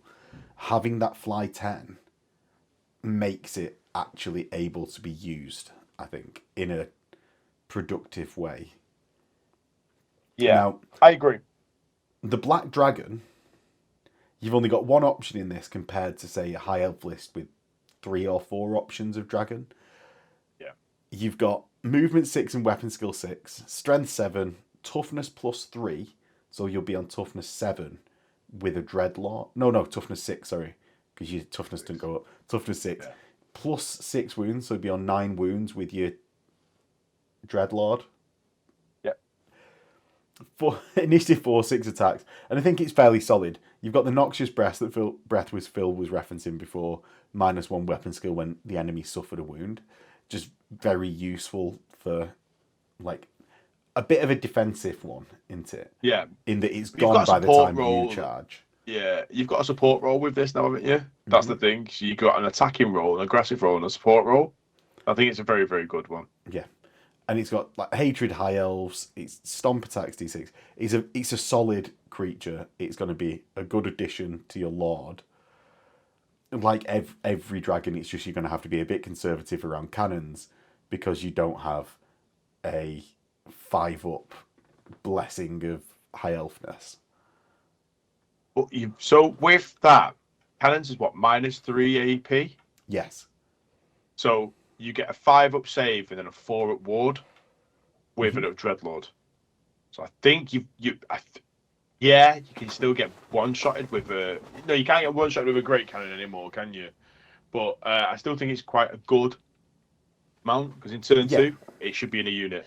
No, I do. I agree with you. So let's get on to the actual core of these lists. And characters is a bit of a wordy one. There's lots to talk about more in characters, whereas there's more slight differences in units that then come along, I think. Or at least in talking points once we've gone through the characters. So your Dark Elf City Guard, you've got 2 types, Dark Elf Warriors and Repeater Crossbowmen. Warriors being 8 points, Crossbowmen being 11 points. They've both got light armor. The Warriors have got shields. Repeater Crossbowmen got repeater crossbows. And do you know what? They've got 2 very different roles, aren't they? I don't know why they've sort of combined this into one entry. I don't either. Do you know, it's not like it's a regimental unit, but like it's got completely separate roles, and then they're not regimental. So I just realised the Lord link for the Repeater Crossbowman is listed skill 5. Yeah. It's not got 2 attacks because it's a shooting person, isn't it? Both solid core entries. The Repeater Crossbow is an amazing weapon. Gets a little bit outclassed in the first turn by the light longbow, which has got 30-inch range. It's only got a 24-inch one. But I think it's a very solid thing. It works. Dark Elf Spearmen are Elf Spearmen. They're the best spearmen in the game. My Bretonian peasants will have something to say about that, Phil. They can do.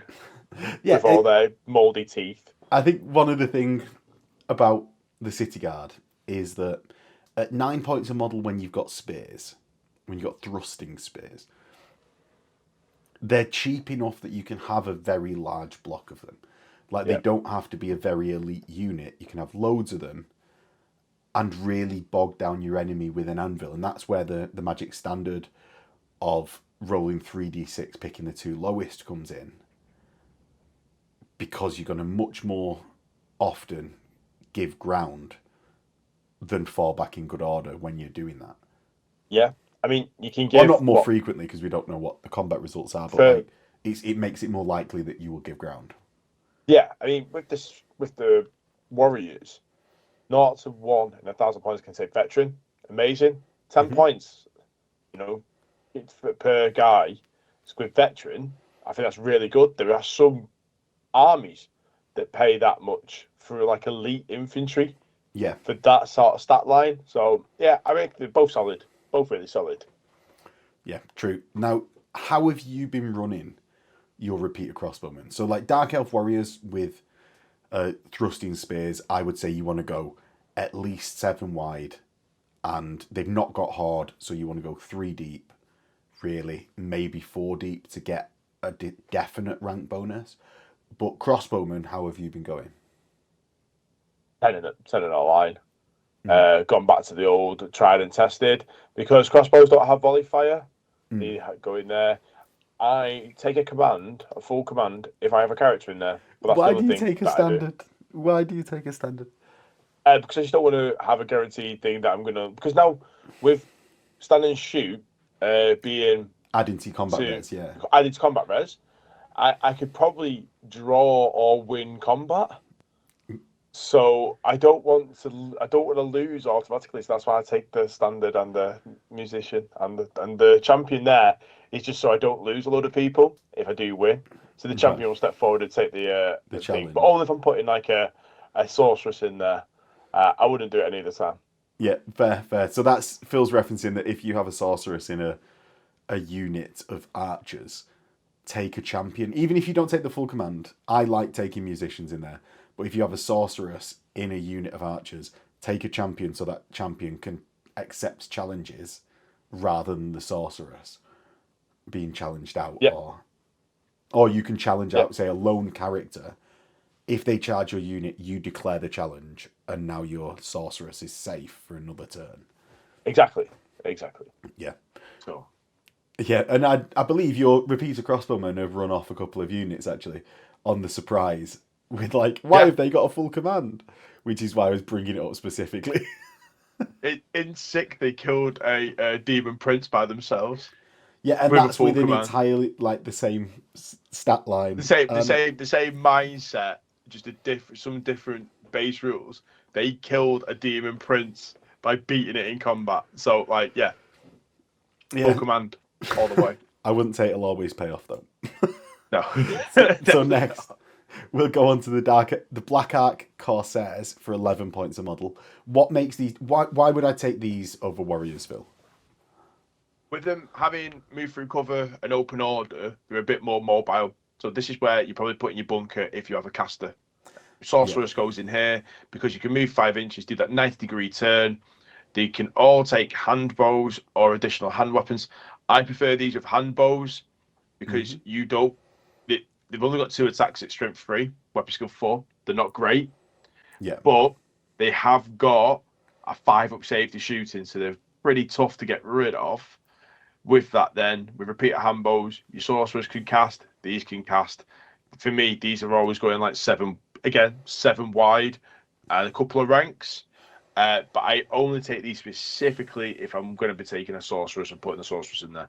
I don't think I'd rather just take static shooting units if I don't want to be mobile with somebody. Yeah, so you don't think it's worth taking these over Warriors in general? It's just too expensive. Specific. Yeah, they're too expensive. At 11 points, they get a lot of stuff. I think Warriors would be in 9 points with a thrusting spear and the same save. It's just better. Fair. So then we go on to like the elite infantry, the real elite. We get the Black Guard of Nagarond. So comparable to High Elf Phoenix Guard. Yeah.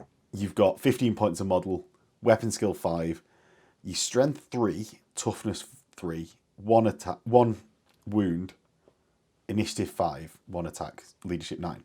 Now, you've got Dread Halberds, which are they're the same as the Phoenix Guard Halberds, right? They've got +1 strength, so your strength 4, AP -1.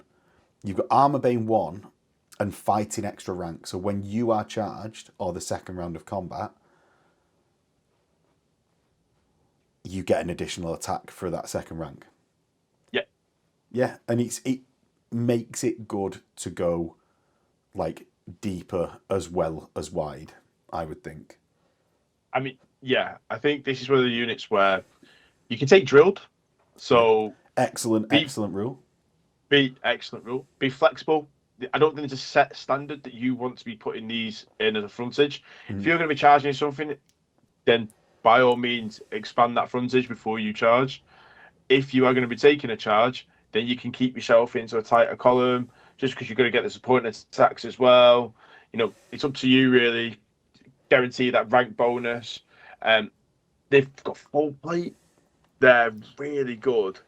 They're really, really good. I've used these a few times, and they're good at being a hammer and an anvil. Yeah, and they've also got stubborn. So when you actually get caught out and charged by something that thinks that it's going to kill you, the first time you take that leadership check, you go, no, I'm just going to stick around. Yep. They are immune to psychology, so won't panic. Martial prowess as well, so they can do kind of like the turtling up sort of thing and attack from the ranks. Supporting attacks to the side and rear, yeah. Yeah. Yeah, and really, I think it's a really good unit. Points. So an important thing to note on this unit, I think, is the 100 points cap of the magic standard that can go in the unit. Now, that's something when me and Phil were talking before between, do you put this standard in or is that standard better? Well, actually, just having a BSB in this unit that also has the other standard that you want, well, now you've got both.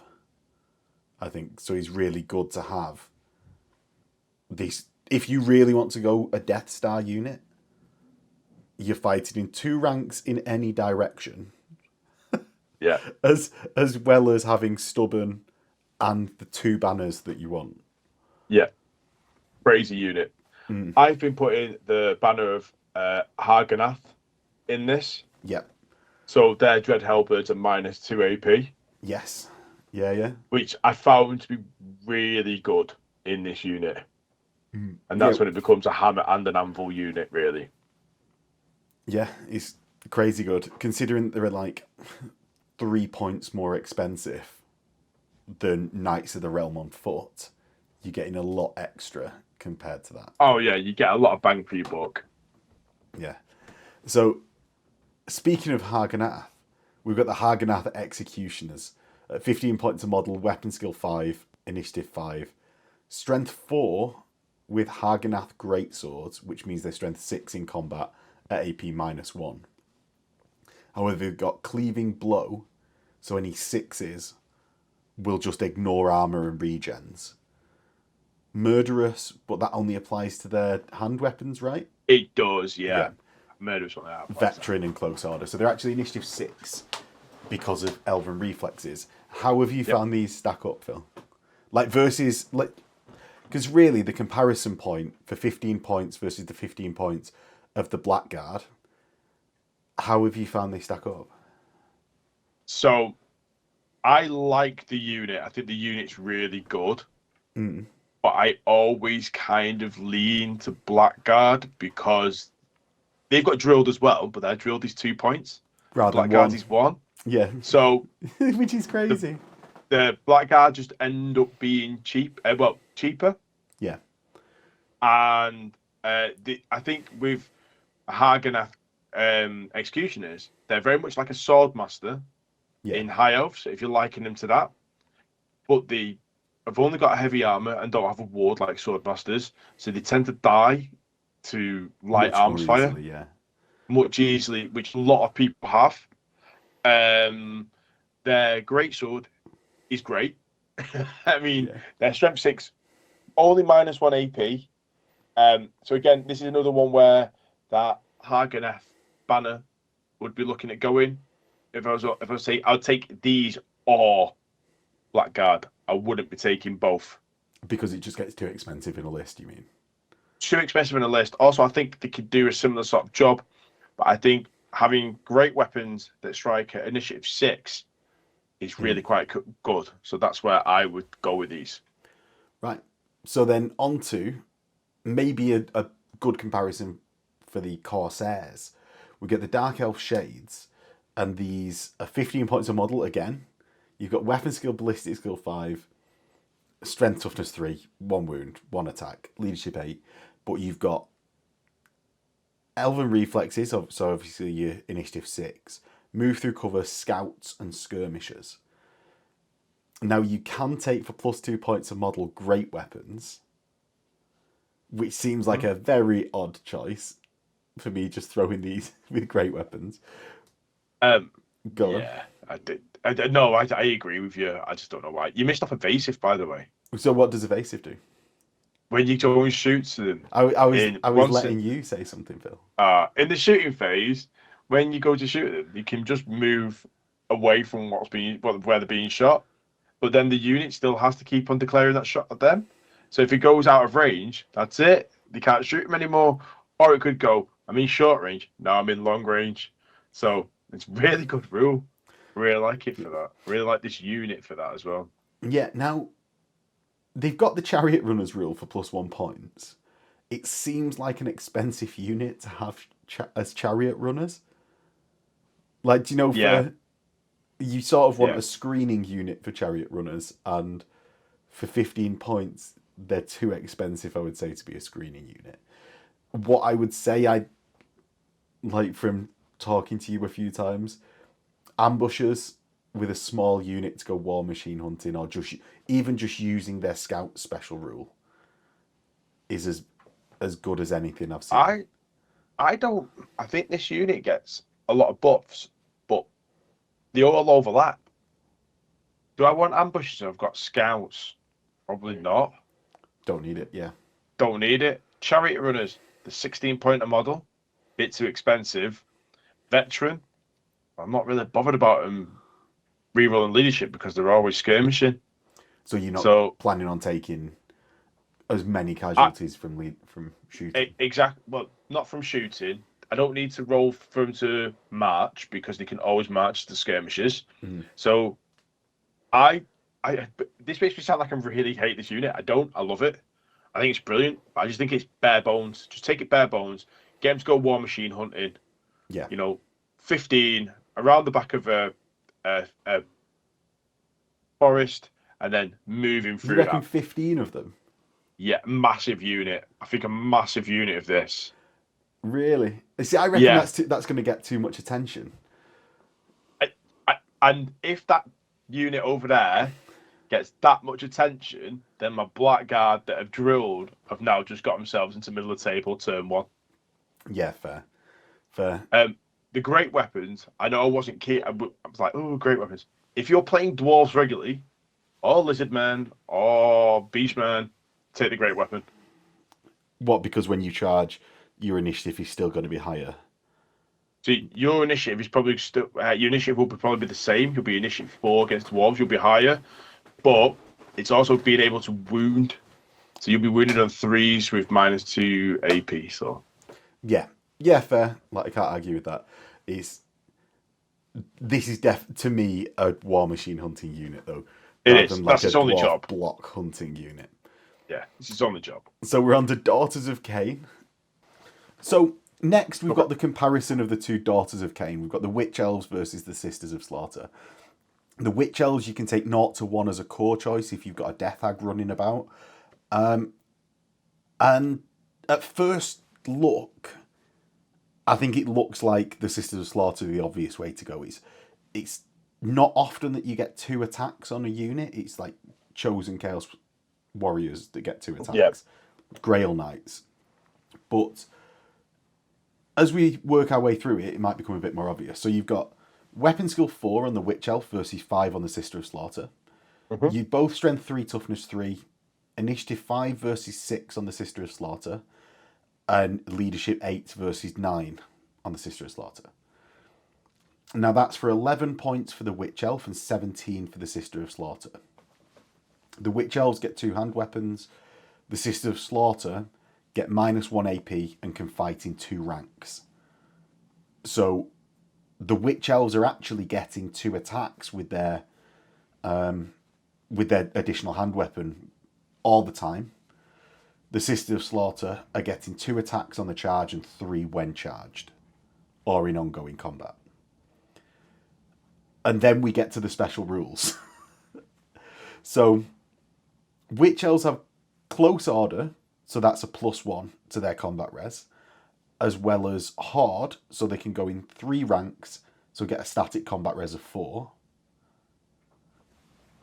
The Sisters of Slaughter have neither of those,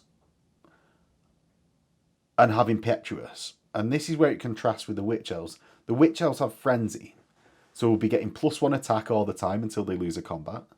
So now they're on 3 attacks versus the Sister of Slaughter's 2, and then 3 when they're charged. Mm-hmm. So I'm thinking here the Witch Elves for 11 points are actually better than the Sister of Slaughter there. I think they do different roles. I think they do different roles. I'll probably take more Witch Elves because was it 7 wide would get 22 attacks with full command. Yeah. Where 7 wide Sister of Slaughter would get 14. Yeah, now I don't think, you see, that -1 AP actually makes enough difference of what I'm going to choose to attack. It's actually, it's quite a good AP, right? It's what Chaos Warriors get all the time. It's what something with a Morning Star or a Halberd is going to get all the time. But the difference between that 21 attacks versus and a 4 static combat res rather than 2, I don't think compels me to take the Sisters of Slaughter at really any point. I can get 1.5 Witch Elves for a Sister of Slaughter. Now, I agree. I'll probably be taking more Witch Elves, but I think it's to be used. Yeah. So with close order means that they can get more. Your Witch Elves are there to go in the front. These are there to go around the side. The Sister of Slaughter are. Yeah. So I would almost use the Sister of Slaughter as a detachment to a Witch Elf unit, if that makes sense. So for every 30, I might have 10 or 15 that are just there to go with that Witch Elf unit. Yeah, so they're there to them. I think it's maybe written like that, as you say, like with the open order. It's just sort of, I wish that fighting extra rank worked. Maybe it was more like throwing spears where it's fighting extra rank on the charge rather than fighting extra rank when someone charges you. Yeah, I think if they had fighting extra rank with when they charge, when they charge, that'd be a lot better and be a lot. There'd be very big differences between the units then again. But yeah, still both solid units though. Yeah. Now on to Harpies, one of my favourite units in the game, and that's because for 11 points, weapon skill 3, 2 attacks, strength 3, it's not the greatest fighter of them all. However, with Fly 10, Move Through Cover, Scouts, Skirmishers, and Swift Stride, I love and this is just because it's the same in a Beast's army, and I've been taking that in 6th, and I've allied them in Warriors of Chaos in the Old World. Having a unit of flyers that's really cheap, there's just 5 of them, 55 points. Putting them behind your enemy and then forcing them to hold, because they know if they run away, my Harpies behind them will just run them down immediately, means you have much more control of what your opponent is doing in the centre of the battlefield. I think it's just such a good unit just for pinning opponents on the charge. Yeah. So we talked about Shades before, didn't we? Mm-hmm. How they were War Machine Hunters. These would probably be my more go-to War Machine Hunters. They're faster. They can fly. I can pick where they're gonna go. So, I really like Harpies. Yeah. I've been using the Hinatai from the Daughters of Cain range. Yeah. And I'm using the Witch Elves, but with wings. And I'm using them, and I've got 15 of them. So there's just been a really good model released for Age of Sigmar or Warcry, which is like a Witch Elf with wings on, with a staff, that looks absolutely excellent. That I think could be like a Harpy leader. Maybe even using it like as a barded Pegasus. Do you know, like mounted character, and it's just like, because she's got bigger wings and stuff. It's a really cool unit, and it's got a really nice range, as you say, supporting it. But just for like such a fringe unit, too. I like them too much in both their operation on the game table, as well as actually their model range. And so then we're on to the cavalry. The cavalry. And Cold War Knights, Phil, they've still got stupidity. I don't care. I literally don't care. I Right, don't okay. care. Go on, take me through Cold War Knights. So I was going to make a very bold statement. I'm going to say that I reckon Cold War Knights are probably one of the best cavalry units in the game. Right? I know. I'm gonna stand by this now, right? So, Max, what's the worst thing about elves apart from their pointy ears? The fact that they cut off and made a cloak of beards. Okay, let's take it back to their physiology then. So they've got toughness 3. Is Right. I was Is jumping the the gun right because I knew what you were answer. going to say. Yeah. Yeah. Cold War Knights are toughness 4, so they're movement 7 from the cold one, weapon skill 5, strength 4, toughness 4, initiative 5, leadership 9. And the cold ones, weapon skill 3, strength 4, initiative 2, 2 attacks. Yeah. 2 attacks.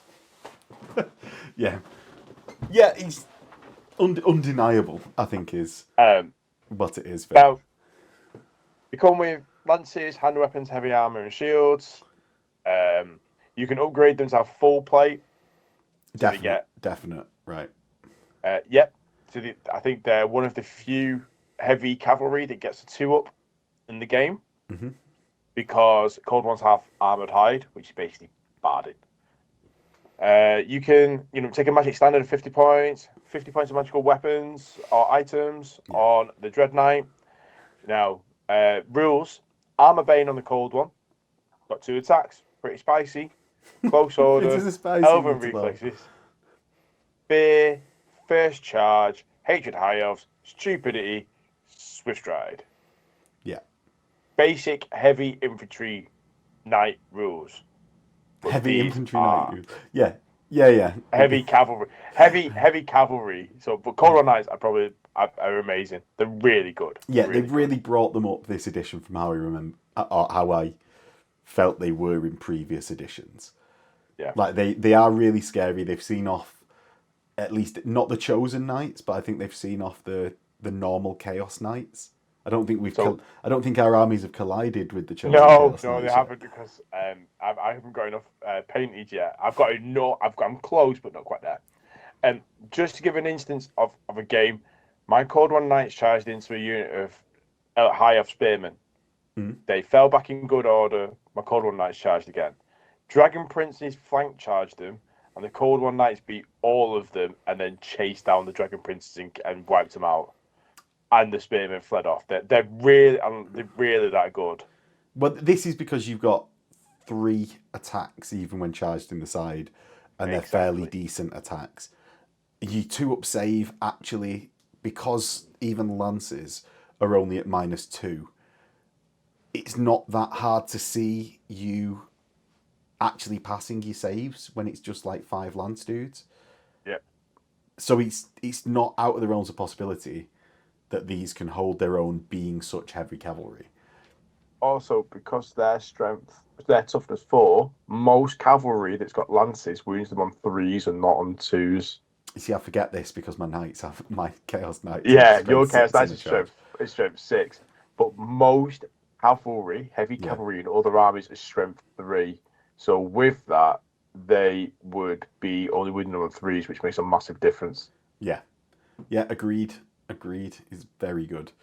At the risk of just spending all night on the cold ones, it's a shame they've let's not go got back to Cold War Knights again. Let's go back to Cold War Knights again. It's a shame they've not got veteran, just to mitigate stupidity, because it's so annoying when it comes off that you're stupid. But also, don't take Pearl of Infinite Darkness, the Pearl of Infinite Bleakness. It doesn't stop you from suffering from stupidity. Right, okay. Because being immune to psychology doesn't stop stupidity. No, it's like terror, panic, and fear, I think it is now. Yeah. It's outlined in the book. So you've actually got no way of stopping them being stupid, which I don't mind. Yeah, Finish it just is what it is, isn't it? Next on to Dark Riders with a completely different role. You've got 16 points a model, light cavalry, that is movement 9 because the Dark Steed is movement 9. They've got repeater crossbows, shields, fire and flee for +1 point a model, and scouts for +1 point a model. And then you can be skirmishers like most other light cavalry.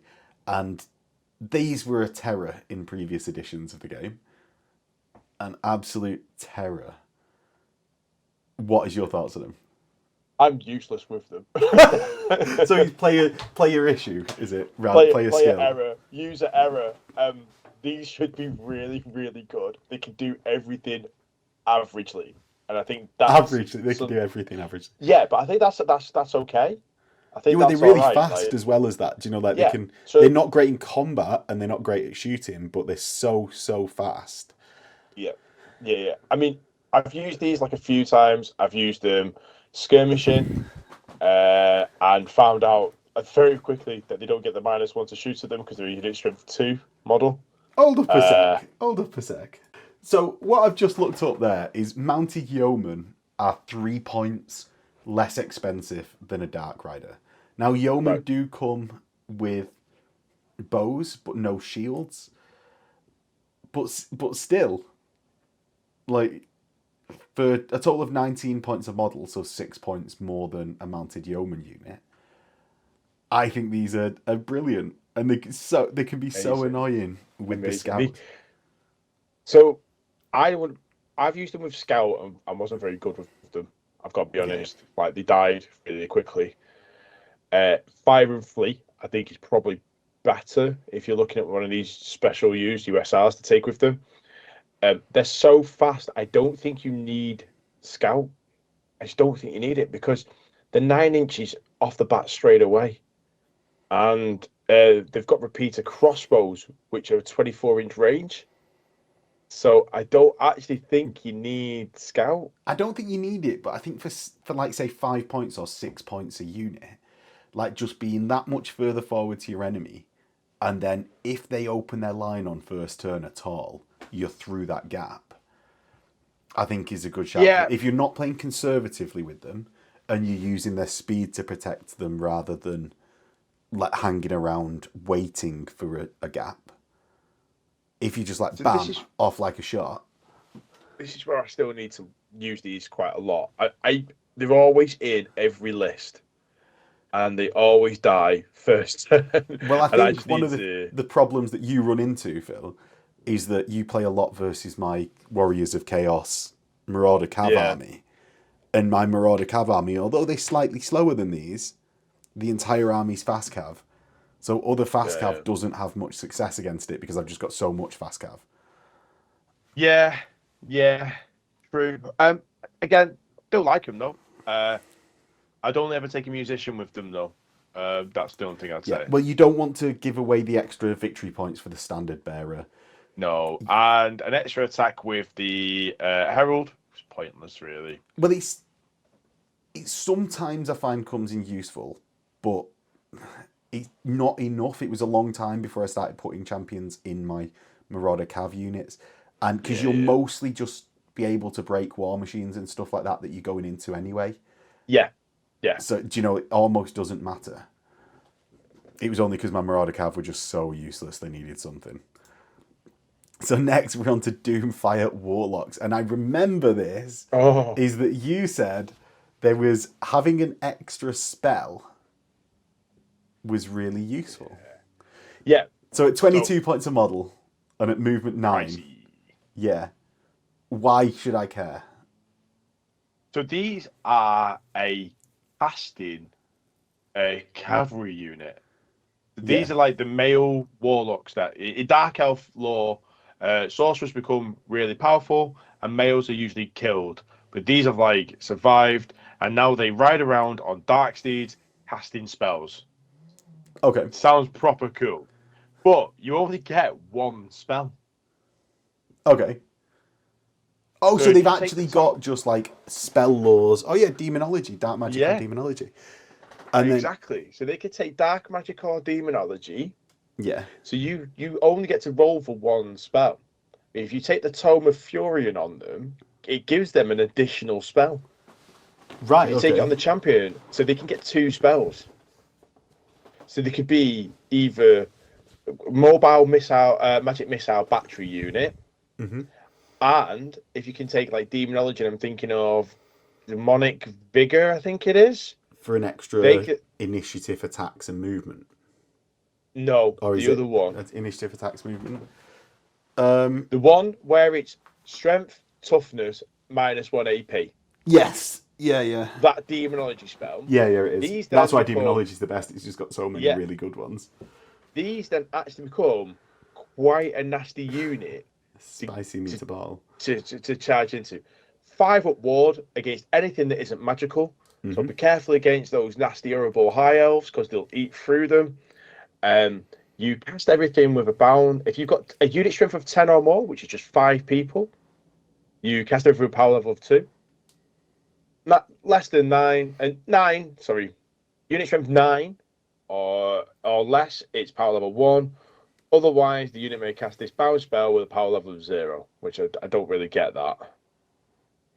If it includes a master, so yeah, if you have to have the champion.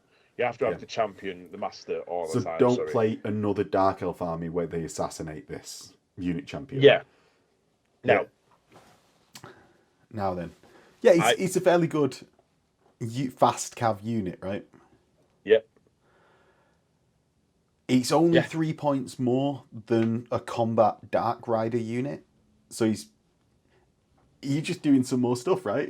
It's just a nice thing to do. So I think these challenge Dark Riders for being the best Dark Rider. Well, I think they definitely challenge them on the combat aspect. Yeah. Because being strength 4 base rather than strength 3 base is definitely a massive bonus. Whether or not that shooting's going to come off often enough, if you're hanging around the back using your Dark Steed's movement of 9 and just being an additional countercharge unit, I think that's quite a good use for him. But it's like I said about level 2 casters trying to cast like the summoning from demonology. The summoning, it only goes off about half the time. So even at power level 2, which is 5 dudes in the unit, it's not that often that you're going to cast it. Though you, I suppose, only need to do 100 points worth of damage to get the points back. I've got another thing for this. Magic items you can take up to 25.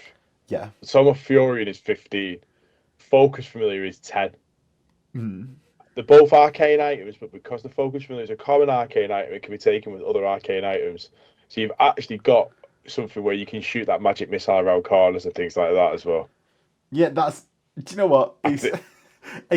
When I'm saying this about like it's being level 2, it's a unit that gets to do this at level 2.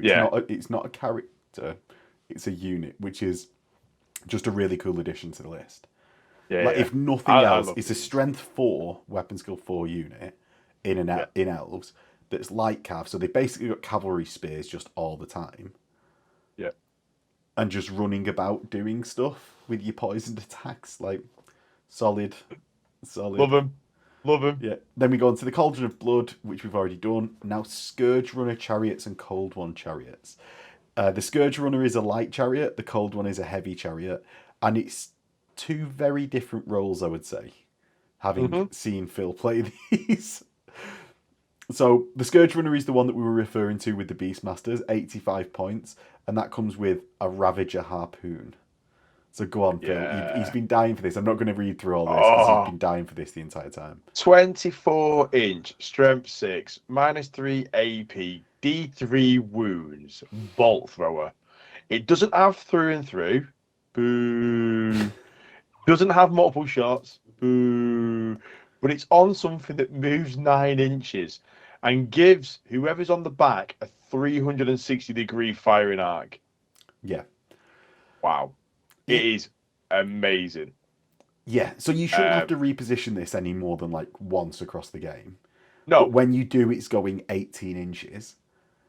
And 24-inch range is really solid.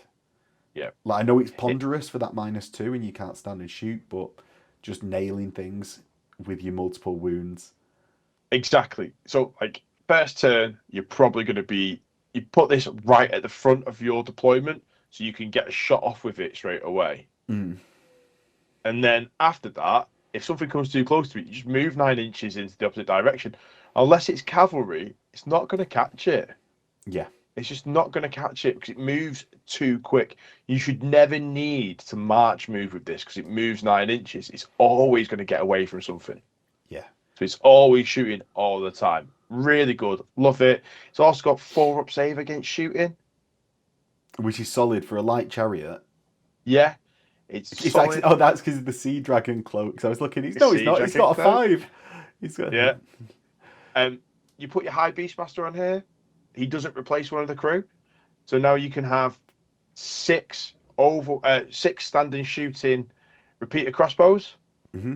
If it gets caught out by mistake, say there's something that makes it so it can't move, it can then do 6 repeater crossbows and stand and shoot. Or you've got 4 repeater crossbows and also the Ravager harpoon. So amazing chariot. You mean 4 repeater crossbows, Ravager harpoon when you're not standing shooting, don't you? Yeah, when you're not standing. Yeah, just to clear it up. Cold One chariots. This is your obviously heavy chariot, 4-up save. You don't have a Sea Dragon cloak, but you have a strength 5, toughness 5, 4 wounds chariot. So its strength and toughness is greater than the Scourge Runner chariot. Yeah. You've got weapon skill 5 on the charioteers, who have also got cavalry spears, so will be strength 5 on the charge. Initiative 5 with elven reflexes makes you initiative 6 on the charge. That's after your d6 plus 1 impact hits. And then your cold one has 4 total attacks between the two of them at strength 4 and armor bane 1. Tasty for a chariot. I'm gonna go out on a limb and say this is probably again one of the best chariots in the game. This is, it's on par with the Razor Gore chariot in Beastmen, which I'll probably say is the best chariot in the game. Oh, do you reckon? Yeah. Do you reckon? Yeah, I do. Oh, let me have a quick check of the Gore Beast chariot, or whatever the Chaos one's called. So after a quick check of the Gore Beast chariot, the comparison is this, and that the Gore Beast is what I would say is the best one. As in, like, or I would have said was the best one, but it's a bit of a toss-up. So, the Gore Beast, one of them has 3 attacks, and it's got Killing Blow at strength 5. Right? With Armor Bane 1, but you don't care because you've got Killing Blow. These have got 2 cold ones with strength 4 with 2 attacks. And then the charioteers on top are exactly the same, basically. Yep. So it's, do you want more attacks or the chance of that killing blow? How much is the Gore Beast one? The Gore Beast one is, going off for a second, is 135 points. There's nothing in it, that is there? There's nothing in that. It's almost a tenth of the price of the chariot, though. So it's... Yeah. Do you know, like, it both is and it isn't a lot. In overall, in army building terms, it's not a lot. But when we're comparing just the chariots, I'd say it's actually a significant difference. Is 10%. 8%. But I couldn't resist. I agree with you. The Gore Beast one is very good. And I'll add that to the list of good chariots. One of the best, of one of the best chariots in the game. Do you know what I don't Gore have? Beast, Hatred High Elves. Yeah, you don't have Hatred High Elves. You don't have Elven Reflexes. You will have Fear, I assume. Yeah. But yeah, I think this, the Gore Beast and the Razor Gore chariot are probably the best chariots in the game. Yeah, and that's a big shout when it's comparing to like goblins and other stuff, such charioting races, including Tomb Kings even. So, right, finally, on this sort of like before the monsters, I think it's finally. Yep. Yeah, we get the Bloodrack Shrine. And that's a dragged along 175 point, basically like witch elfy thing. It's a Medusa. Yeah, but it comes from witch elves, right? It's like from that realms. Yeah, well, she was a sorceress that's been turned. See, Phil knows the fluff. So Yeah. the Bloodwreck Shrine is strength 5, toughness 5, 5 wounds, so the same as a heavy chariot. It's got the same number of impact hits as a heavy chariot at d6 plus 1. It's got frenzy, so it will have an additional attack for both of the Shrine Keepers and the Medusa. The Medusa is weapon skill 5, strength 4, 3 attacks, 4 with frenzy. It's got Murderous, which is re-rolling ones with the hand weapons, but they've all got cavalry spears, so you don't want to be using them. Well, and they don't actually have hand weapons, but everything has a hand weapon. Every in the rulebook, everyone has a hand weapon. So Oh, does it they actually all say do. that in the rulebook? Yeah, I think in the rulebook, everything has a hand weapon. Right. Okay. So they do technically. It's just not on the unit entry. But still, I'm probably going to be using that cavalry spear. Yeah. Stony Stare at the start of each combat phase, when you're in base-to-base contact with this model, and it's got a 60mm wide base, which means you'll fit 4 models in, either 25s or 30s. So the 4 models each have to take an initiative check. If failed, they suffer D3 strength 2 hits with no armor saves, which is fairly beastly, right? I mean, dwarves are going to hate this. Yeah. They are really going to hate it. They're going to be absolutely, oh my god, this is awful. But it's because each model suffers D3 as well. Yeah, it's not the and no armor saves as well. Yeah, so it's not that each you take the initiative check, and if you fail, the unit takes D3. It's that each individual model, so it's potentially 4D3 strength 2 hits. Yeah. So quite like that, and also that just happens. It's not it's not an attack. It just happens, and because this is in the start of the combat phase, it adds to combat res. Okay. Because anything that happens in the combat phase adds to the combat res. This will add to your combat res of the model. Yeah. Yeah. True. True. And he's. I'd say it's whether it's worth 175 points. No, it's not. I don't know. However, it will be a fairly funny thing to use and just have it rocking about. I mean, it can even do its petrifying gaze from 18-inch range and the strength 2 wounds against the opponent's initiative rather than their toughness, which can be quite good against like Beasts of Chaos, dwarves, as you say. Better against dwarves out of combat than in combat. Yeah. But yeah, it's not going to be the best when it's such a fringe unit unless they went mental with it. Yeah, it's very niche. Yeah. Very, very fringe, as you said. But I like it. But would I ever put it in my army? Probably not. You wouldn't? Not even to model a Medusa on top of it? Well, if you look at the monsters further down. Right, let's go to the monsters. We've done the Manticore and Dragon. War Hydra. Movement 6, weapon skill 4. Strength 5, toughness 5, 5 wounds. Initiative 3, 2 attacks. Leadership 6. 200 points. It has 2 handlers, which have basically got elven profile, apart from they move an extra inch, and that's to keep up with the Hydra, I reckon. You might look at this and go, it's pretty rubbish with 2 attacks. Then we go down to its special rules before we go anywhere else. It has close order and extra attacks plus its remaining wounds. Which is pretty mental, so it starts on 7 attacks. Starts on 7 attacks. Yeah. Immune psychology, large target, monster handlers, regen 5+, stomp attacks D3, which are AP -2 because it's behemoth. So it starts on minimum 8 attacks effective. Yeah, and it causes terror.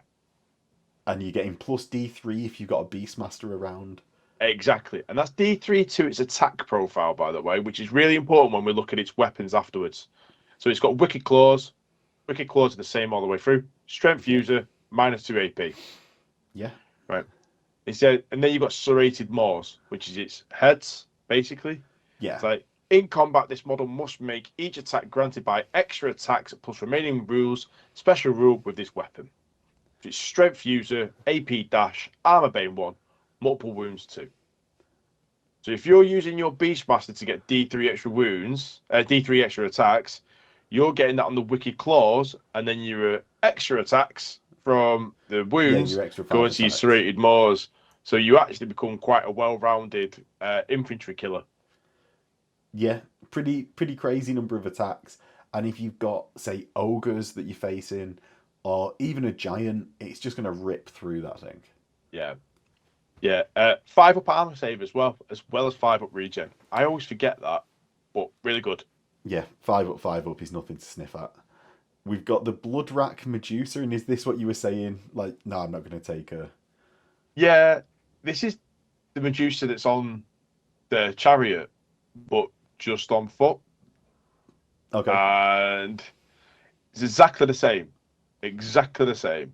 Apart from she's I say exactly the same, but she's strength 4, toughness 4, 4 wounds. Yeah. But weapon skill 5, ballistic skill 5. Has a hand weapon now. So can use that murderous that's there. Poisonous stacks, still got magic resistance.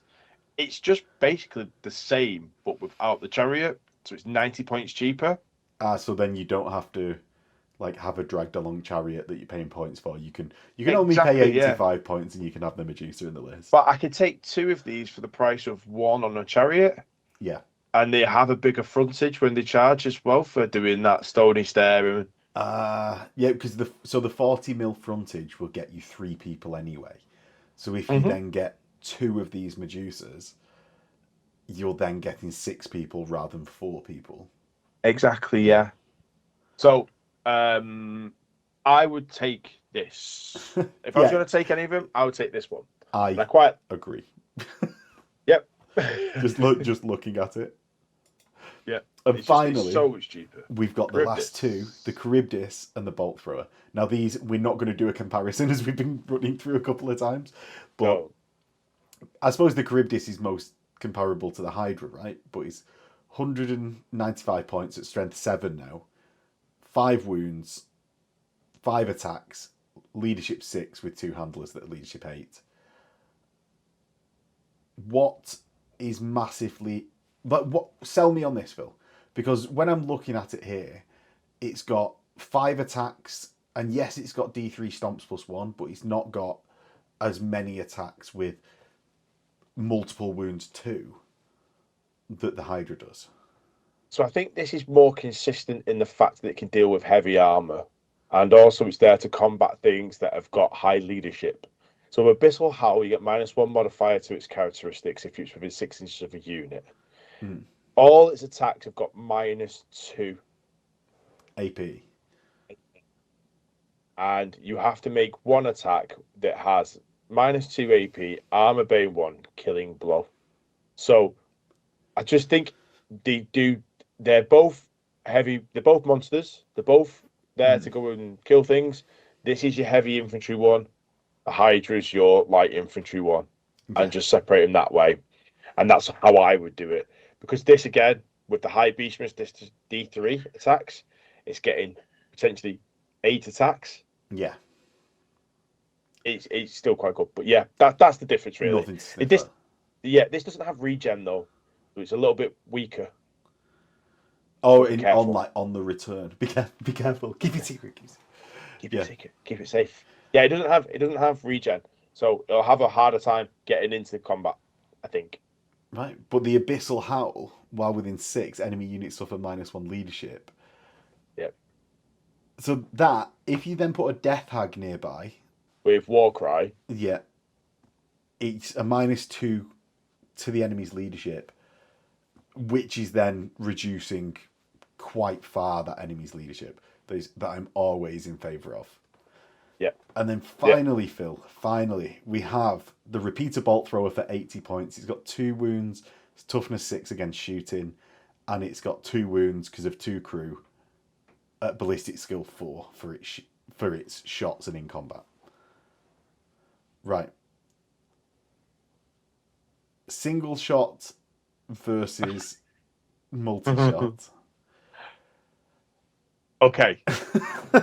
So he's got completely different uses, right? You go for it. I've got this. Anything that is a single rank, so a line multi-shot is always going to be better. Anything that has I got reckon low so, armor yeah. value and multiple wounds, multi-shot has the potential to be better, but single shot is more consistent with wounding. Yeah, and I like the ability to roll them dice and Yeah, potentially just like blow you out of existence rather than there's like, 2 ogres dead, there's 2 minotaurs gone. yeah, or even just doing the 3 wounds to kill an ogre. I'd prefer over taking 2 wounds off an ogre. Yeah. Now, anything that's in a marching column He's definitely, but yeah, is where you use your single shot. And after you've done that, you should be buying the poor person a pint, packet of crisp, some Kleenex so they can wipe the tears. yeah, And I think that's it. Repeated bot throws are great. They're 80 points. They're amazing. I take 2 all the time. That's usually my rare choice, just 2 of them. yes. I have 8. You have 8. Why do you have 8? I just get to buy every time I saw one come up cheap on eBay, just bought it. And this is for I 6th have, edition, right? So it's over time. yeah. So I've got 8 repeated bolt throwers. I think that's at 3K. I've got to play 4K to take 8. I now feel dirty, and just talking to you, I'm going to be dirty by association. Dirty. Can't get clean. One thing to watch out for with these, and I'm saying this because I actually know it from the reverse of it, is if you're playing something that has the cannon fire special rule, you don't. I wouldn't say you want to face off against them cannons, because the cannons can have a unit in front of them on a hill, meaning that you can't fire through that unit because you're a direct fire. Yeah. And then what will happen is they'll move that unit, screening their cannons off the hill, and fire at you, and the cannons do. Well, they do D3 plus 1 wounds, or like most of them. So when they hit you with that, they'll do in your 2 wounds, and your repeater bolt throwers will just die. So don't try and get into a slogging fest with a bunch of cannons, because they will win, or at least have much greater chances of winning. And I would say it's better to have your bolt throwers doing something all game than it is to get into an artillery slog. Like, yeah, if you go first and they've not screened their cannons, you can pick off some cannons, but just be wary of that as a player using bolt throwers. Yeah. I think it's worth saying.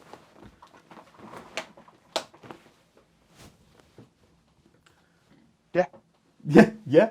So that is I've got the Dark Elf. That's the Dark Elf guide. We're out. So if you liked that guide, don't forget to do all the YouTubey stuff, like, comment, and subscribe. It lets me and Phil from the Road to Reichland podcast know that you want to see more content like this. Philly's just working on his first episode of the Road to Reichland podcast, so when that comes out, I'm sure we'll blast it all over Facebook and stuff like that. So don't forget to look out for that. And if you really liked it, there is a Patreon link below where you can support the channel that little bit more and get yourself early access to the guides and battle reports. You can get yourself an RSS podcast stream, so you can have it on your podcast apps, as well as dice and access to the Discord. I'm looking like all this Nailed is a surprise it. to me. Nailed it. It's not a surprise to me. I know all this stuff. Because you have those benefits. Really? Yeah, and with that, thanks for coming on, Phil. No worries. See you in a bit. See you later.